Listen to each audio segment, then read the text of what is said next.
할렐루야. 아멘. 예레미야 선지자 하면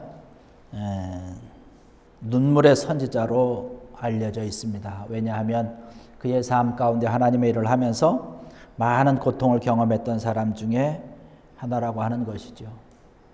그래서 예레미야가 이스라엘 백성들에게 하나님의 경고를 외치지만 이스라엘 백성이 듣지를 않습니다. 그래서 하나님께서는 이스라엘을 치기로 작정하셔서 바벨론이라고 하는 나라를 세워서 예루살렘이 함락되는 안타까운 일을 겪게 합니다. 불타오르고 많은 사람이 죽고 결국에는 완전히 멸망하게 됩니다. 심지어 바벨론이 예루살렘 성을 포위하고 있을 때에 얼마나 그 어려움과 극심한 어려움이 있었냐면 성경에 있는 그런 표현을 쓰자면 자기의 엄마가 자기의 자녀를, 자기 아이를 삶아먹는 상상도 할 수 없는 끔찍한 일이 벌어졌습니다. 이러한 모습들을 친히 바라보면서 예레미야는 탄식하면서 슬프게 울 수밖에 없는 것이죠. 그래서 오늘 우리가 본 이 예레미야 애가가 바로 그러한 모습, 하나님 앞에서 범죄함으로 인해서 하나님이 계신 그런 예루살렘 성전이 불타오르고 모든 것이 멸망된 그러한 것을 슬프게 탄식하면서 노래했던 그런 말씀이 바로 이 예레미야 애가인 것입니다. 이 세상에 있는 그런 모든 사람들은 다 사실은 고통을 당합니다. 솔로몬 왕도 보면 우리 인생이 고통과 슬픔이 가득하다라고 얘기를 했습니다. 그래서 탄식하면서 고통으로 울부짖는다라고 고백을 하고 있습니다. 성경에 나오는 그런 많은 믿음의 사람들도 그들의 삶을 바라보면 고통이 많이 있었던 것을 바라봅니다. 아브라함이 그랬고요. 이삭과 야곱과 욥의 경우 우리가 또 많이 알 수 있죠. 역시 마찬가지로 그들의 삶 가운데 고통의 삶을 살았던 것을 바라볼 수 있습니다. 아울러서 우리의 삶도 마찬가지 아닙니까?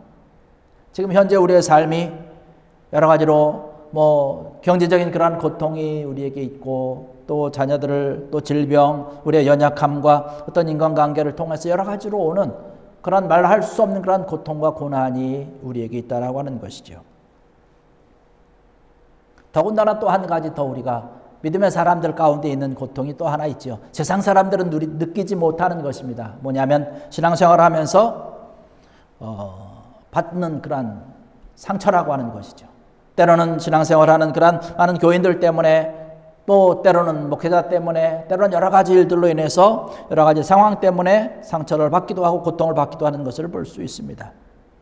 참 이런 신앙생활하면서 받는 그런 고통과 그런 상처들은 참 이게 어떻게 할 수가 없어요. 참 가슴이 아픈 것입니다. 참 이러한 것은 다른 것보다 더 힘들지 않을까라고 하는 그런 생각을 해봅니다. 예레미야 선지자가 오늘 말씀 보니까 그렇게 얘기를 합니다. 19절, 20절의 말씀 보니까 내 고초와 재난, 곧 쑥과 담즙을 기억하소서. 내 마음이 이것을 기억하고 내가 낙심이 되오나라고 얘기를 하고 있습니다. 우리가 받고 있는 그런 고초, 재난, 곧 쑥과 담즙과 같은 그런 아주 어려움이, 그런 쓴 것이 우리에게 있다는 것이죠. 그런데 왜 우리가 이러한 삶을 살아가면서 고통의 삶을, 고통의 시간들을 우리가 가질 수밖에 없을까요? 오늘의 말씀을 보면 하나님께서 때로는 우리에게 이러한 고통을 주신다라고 말씀을 하고 있습니다. 32절에 보면 그렇게 얘기를 합니다. 그가 비록 근심하게 하시나 라고 하는 그 말씀을 하고 있어요. 하나님께서 우리에게 때로는 근심의 것을 주신다는 것이에요. 하나님께서 주시는 근심이기 때문에 그 근심을 가지고 우리가 어떻게 할 수 없는 것이에요. 하나님이 주신 것인데 우리가 그것을 피할 수 있는 그런 방법도 없고 내가 어떻게 해볼 수 있는 그런 방법, 손길이 전혀 없다라고 하는 것이에요. 하나님께서 나에게 허락하신 것이기 때문에, 하나님께서 나에게 주신 것이기 때문에 그런 것이죠. 우리가 욥이 당한 그런 고난을 잘 알고 있지 않습니까? 하나님께서 잠깐 동안 사탄에게 허락을 하셔서 그가 아주 큰 고통을 당했던 것을 볼 수 있습니다. 세상에서 쉽게 당하지 않는 그런 고통을 한순간에 하루아침에 겪어야 되는 그런 것을 볼 수 있어요. 그런데 그러한 근심과 그 고통 하나님께서 해결해 주셔야 가능하다라고 하는 사실입니다. 하나님께서 풀어주셔야 되는 거예요. 왜? 하나님께서 주신 것이기 때문에. 그래서 욥이 당했던 그런 고난 하나님께서 풀어주시지 않았습니까? 하나님께서 풀어주시고 나니까 전보다 더 크고 놀라운 은혜와 축복으로 채워주신 줄로 믿습니다. 오늘 말씀 보니까 32절, 33절의 말씀 보니까 그렇게 얘기를 합니다. 그가 비록 근심하게 하시나 그의 풍부한 인자하심에 따라 긍휼히 여기실 것임이라. 주께서 인생으로 고생하게 하시며 근심하게 하심은 본심이 아니시로다. 할렐루야. 하나님께서 우리에게 때로는 근심도 주시고 고생을 주시지만 하나님의 본심이 아니라는 것이에요. 하나님의 본심은 어디에 있을까요? 여기 있는 그런 말씀처럼 풍부한 인자하심을 따라서 긍휼히 여기시며 축복으로 채워주실 줄 믿습니다. 하나님의 마음이 이거라는 거예요. 우리가 살아가면서 우리 믿음의 길을 걸어가면서 또 우리 삶의 모습 가운데 혹시 하나님께서 주시는 근심이 있는지요? 이러한 믿음이 든다면, 이러한 생각이 든다면 하나님께서 풀어주심을 믿고 주님께로 더욱더 달려가는 귀한 여러분 되기를 주의 이름으로 간절히 축원합니다. 39절의 말씀 보니까 그런 말씀을 하고 있어요. 39절에 보니까 살아있는 사람은 자기 죄들 때문에 벌을 받나니 어찌 원망하랴.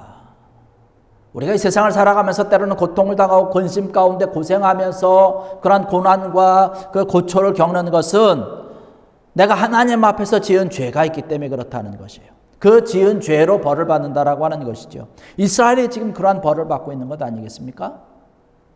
여기 예레미야가 쭉 이야기를 하면서 이야기하고 있는 것, 그러한 내용들이 이스라엘이 하나님 앞에서 원하지 않는 일들을 행했던 것이에요.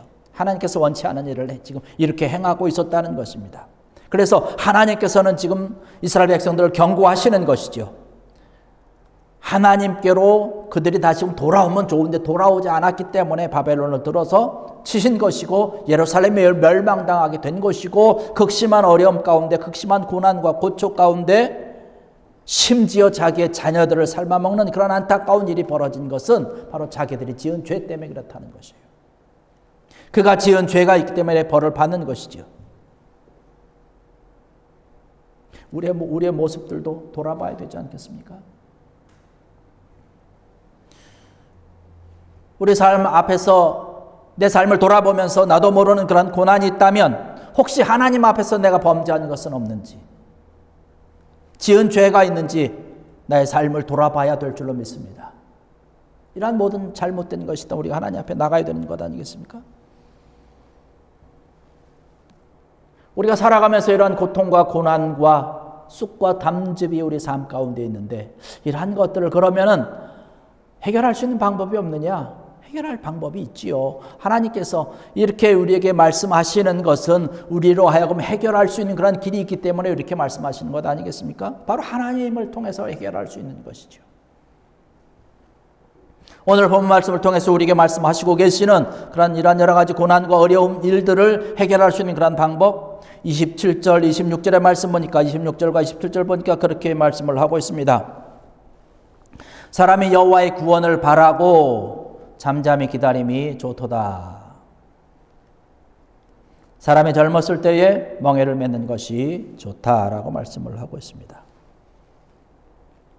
하나님께서 주신 것이기 때문에 하나님께서 해결해 주심을 바라고 기다리고 인내하며 주님 앞에 나가는 것입니다.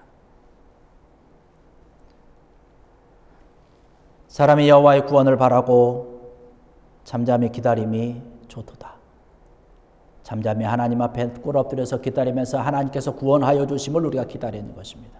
또 한 가지 27절의 말씀 보니까 사람이 젊었을 때 멍에를 매는 것이 좋다라고 하는, 사람이 젊었다라고 하는 것은 아직 주의 일을 감당할 수 있는 힘이 있는 그러한 시기를 이야기하는 것입니다. 우리가 주의 일을 감당할 수 있는 그러한 시기, 저와 여러분들이 지금 감당할 수 있는 충분한 시기는 아닙니까? 주의 멍에를 지라는 거예요. 하나님의 일을 하라고 하는 것입니다. 마태복음 11장에 가서 말씀 보니까 주의 멍에를 지게 될 때에 기쁨이 있고 즐거움이 있다라고 말씀을 하면서 그러한 멍에를 질 때에 내가 너에게 쉼을 주겠다라고 얘기를 하고 있습니다. 참된 안식을 주겠다라고 이야기를 하고 있습니다. 사실 우리가 고난이 있고 고통이 있고 근심이 있으면 참된 쉼이 되지 않습니다. 잠을 자도 잘 수가 없어요. 노력을 하지만 어렵습니다. 힘듭니다. 참된 쉼이 있을 수 없어요. 기쁨이 있을 수 없습니다. 그런데 성경의 말씀 보니까 나의 멍에를 지라고 그랬어요. 주의 일을 감당하라고 하는, 주의 일을 하라고 하는 것이죠. 그러면 그것으로 인해서 너희가 참된 쉼을 누릴 것이다 라고 말씀하고 있어요. 참된 기쁨이 있고 즐거움이 있을 수 있다라고 분명히 말씀을 하고 있습니다. 오늘 이 자리에 참석하신 사랑하는 성도 여러분들, 주님께서 우리를 구원해 주실 온전히 믿으시고 주님 앞에 더욱더 달려나가서 주님께서 우리에게 주신 그런 사명의 멍에를 지고 하나님의 일을 위해서, 주의 일을 위해서 더욱더 헌신하는 가운데 주님이 주시는 참된 쉼과 구원하여 주심과 기쁨과 즐거움이 넘치는 귀한 여러분 되기를 주의 이름으로 간절히 축원합니다. 우리가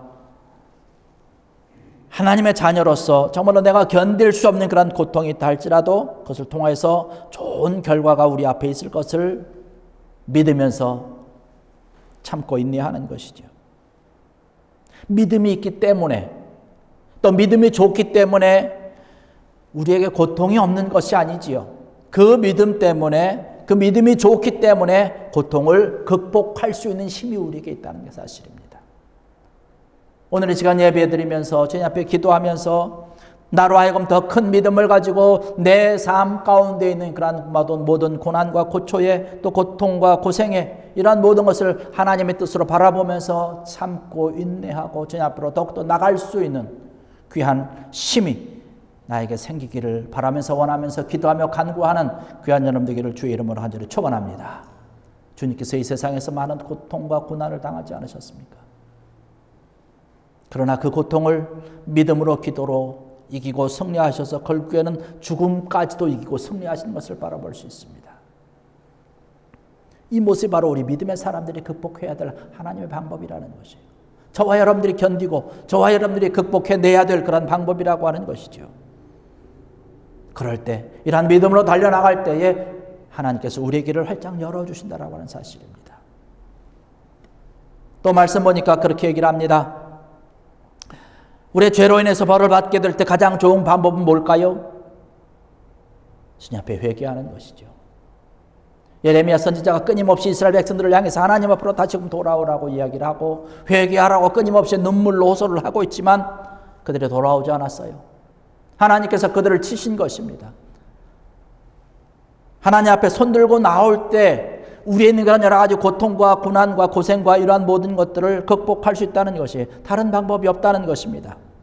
여기 40절과 41절의 말씀 보니까 그렇게 얘기를 합니다. 우리가 스스로 우리의 행위들을 조사하고 여호와께로 돌아가자. 우리의 마음과 손을 아울러 하늘에 계신 하나님께 들자라고 말씀을 하고 있습니다. 하나님께로 돌아가는 것입니다. 하나님 앞에 우리가 손들고 나가는 것이죠. 우리의 모습을 돌아보면서 하나님 앞에 우리의 마음과 여기 우리에게 주신 그런 말씀과 같이 손을 하나님 앞에 들고 달려나갈 때에 하나님께서 우리를 긍휼히 여기시사 우리의 모든 죄를 사하시고 용서해 주실 줄로 믿습니다. 우리의 고통 가운데 수를 건져주시고 하나님의 귀한 은혜로, 하나님의 놀라운 축복으로 해결해 주신다는 사실이죠. 그럴 때 이런 하나님 앞에로 돌아오고 우리가 믿음으로 나가고 기도로 주님 앞에 나갈 때에 우리에게 소망이 생긴다는 사실입니다. 오늘 21절과 29절의 말씀 보니까 그렇게 얘기를 합니다. 19절부터 말씀을 보면 내 고초와 재난 곧 쑥과 담즙을 기억하소서. 내 마음이 이것을 기억하고 내가 낙심이 되오나 이것을 내 마음에 담아두었더니 그것이 오히려 나의 소망이 되었다라고 이야기를 하고 있습니다. 내가 겪고 있는 그런 담즙과 내가 겪고 있는 그런 고난과 모든 고초와 이러한 것을 내 마음속에 이것을 생각하고 내 삶의 모습을 보니까 내가 정말로 낙심이 된다는 거예요. 그러나 이것을 내 마음에 담아두었다는 것이에요. 그 얘기는 뭐냐면 내가 마음에 담아두고 하나님 앞으로 나갔다는 것입니다. 하나님 앞에 꿇어뜨렸다라고 하는 사실입니다. 그러니까 이것이 오히려 나에게 소망이 되었다라고 얘기를 하고 있어요. 29절에도 그렇게 합니다. 그대의 입을 땅에 티끌에 댈지어다 혹시 소망이 있을지로다. 땅에 티끌에 대는 방법 우리가 성경에서 우리가 많이 찾아볼 수 있습니다. 자기가 하나님 앞에 회개하는 모습입니다. 죄를 뒤집어 쓰는 것이 티끌을 뒤집어 쓰는 그만큼 하나님 앞에 철저하게 회개하고 나가오는 것이죠. 그러면 소망이 있을 것이다 라고 얘기를 하고 있습니다. 22절에 보니까 여호와의 인자와 긍휼이 무궁하심으로 라고 하는 말씀을 하고 있어요. 하나님께서 우리를 때로는 치시고 때로는 고통 가운데 주시지만 이것은 하나님의 본심이 아니라고 하는 것이에요. 하나님의 본심은 인자가 차고 넘치는 긍휼이 무궁하신 분이라고 하는 사실입니다. 그분이 주시는 것이죠. 여호와 하나님의 인자하심에 긍휼하심이 날마다 여러분들에게 새롭게 나타나는, 그래서 주의 성실하심을 날마다 찬양할 수 있는 귀한 여러분에게를 주의 이름으로 간절히 축원합니다. 하나님은 우리에게 소망을 주시는 하나님이셔요. 32절에서는 비록 우리가 근심하게 될 수밖에 없는 그런 환경 가운데 있지만 하나님께서는 풍부한 인자하심과 긍휼하심으로 우리를 감싸 주신다 말씀하고 있습니다. 우리로 하여금 그 고통 가운데 들어가게 하시는 것은 우리로 하여금 더 하나님의 은혜 가운데 하나님의 놀라운 축복을 주시기 위해서 하나님으로 인해서 더 넘치는 그런 소망을 가질 수 있도록 때로는 우리에게 그러한 길로 하나님께서는 인도하신다라고 하는 것이에요. 하나님의 궁극적인 목적은 우리로 하여금 소망을 갖게 하는 것이고 우리를 구원하셔서 하나님의 놀라운 일을 감당하도록 하는 것이죠. 그렇기 때문에 우리 삶 가운데 때로는 고통이 있어도 그러한 고초가 우리 속에 있어도 그 고통과 고초를 통해서 하나님의 은혜를 우리가 체험할 수 있는 것입니다. 절망의 환경이 우리 가운데 있다 할지라도 하나님께서 보여주시는 그런 소망의 빛을 우리가 바라볼 수 있는 것입니다. 이런 귀한 은혜가 여러분 가운데 차고 넘치기를 주의 이름으로 간절히 축원합니다. 우리의 모든 삶 가운데 하나님이 직접 개입하셔서 하나님이 직접 인도하셔서 우리의 모든 문제를 해결해 주시고 하나님께서 우리의 믿음을 더욱더 아름답게 세워나가시고 하나님의 놀라운 사명을 더 아름답게 감당할 수 있도록 우리를 친히 인도하시는 하나님의 손이 우리 삶 가운데 있음을 여러분 믿으시기 바랍니다. 여기 38절에 보니까 화와 복이 지존자의 입으로부터 나오지 아니하느냐. 하나님께서 모든 것을 다 쥐고 계시는 것이에요. 하나님의 인도하심에 따라서 하나님께서 때로는 화도 때로는 복도 우리에게 주신다라고 하는 그런 말씀입니다. 우리의 고통 가운데 우리의 고난 가운데 그 뒤에서 하나님께서 숨겨놓으신 그런 보호와 축복을 바라볼 수 있는 그런 귀한 믿음을 소유하는 귀한 여러분들 되시길 바라겠습니다. 오늘 19절부터 23절에 있는 그런 말씀을 다시 한번 보면서 말씀을 마치고자 합니다. 여기 말씀 보니까 내 고초와 재난 고쑥과 담즙을 기억하소서. 내 마음이 그것을 기억하고 내가 낙심이 되오나 이것을 내가 내 마음에 담아두었더니 그것이 오히려 나의 소망이 되었사오면 여호와의 인자와 긍휼이 무궁하심으로 우리가 진멸되지 아니함이니이다. 이것들이 아침마다 새로우니 주의 성실하심이 크시도소이다. 여호와 하나님으로 인하여서 주의 성실하심을 통하여서 날마다 우리에게 하나님의 손길과 하나님의 은혜가 차고 넘침을 바라보면서 이러한 귀한 은혜들이 차고 넘침을 가지고 여호와 하나님을 늘 바라고 소망하고 하나님의 놀라운 인도하신 축복의 삶을 살아가는 귀한 여러분들 되시기를 주의 이름으로 간절히 축원합니다. 기도하시겠습니다. 할렐루야. 아버지 하나님,